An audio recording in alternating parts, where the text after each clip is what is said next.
MMAweekly.com. Damon Martin here with Jordan Ming. I'm going to not mess that up this time. Jordan, congratulations, of course, on your first victory in Strikeforce. Just give us your initial impressions, man. How did you feel the fight went?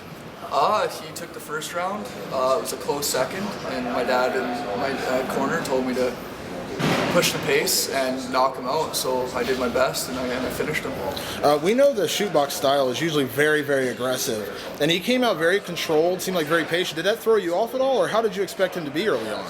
Yeah, I was expecting him to throw some more punches, more hooks, and but you know, I got the timing down a little bit more in the third round, and I started picking him apart.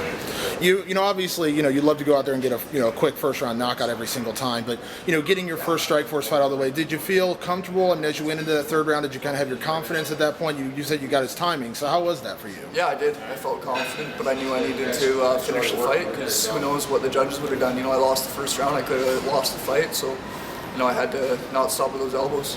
Talk to us about that finish, because we've seen elbows used in MMA before, but those are pretty crazy. We don't see them standing that often.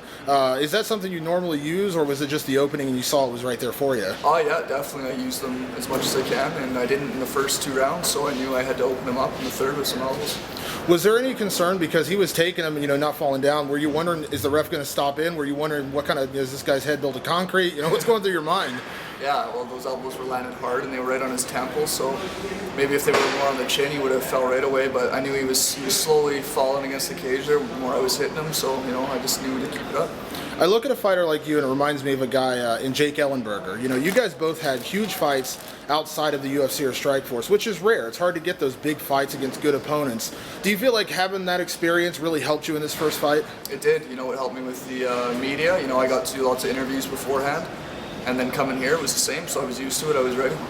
How do you feel like your future is? I mean, this is obviously just win number one, but everyone's looked at you as a very, very bright prospect for the future. What do you feel like is going to come up next for you? To be honest, I don't know. I don't know what's going to happen. I know I'll be fighting in Strikeforce. I don't even know when the next show is or who my opponent is. So, a win puts me up there with the best in Strikeforce. So, just keep training hard and get back at it. Thanks, Jordan. Congratulations again. Thank you.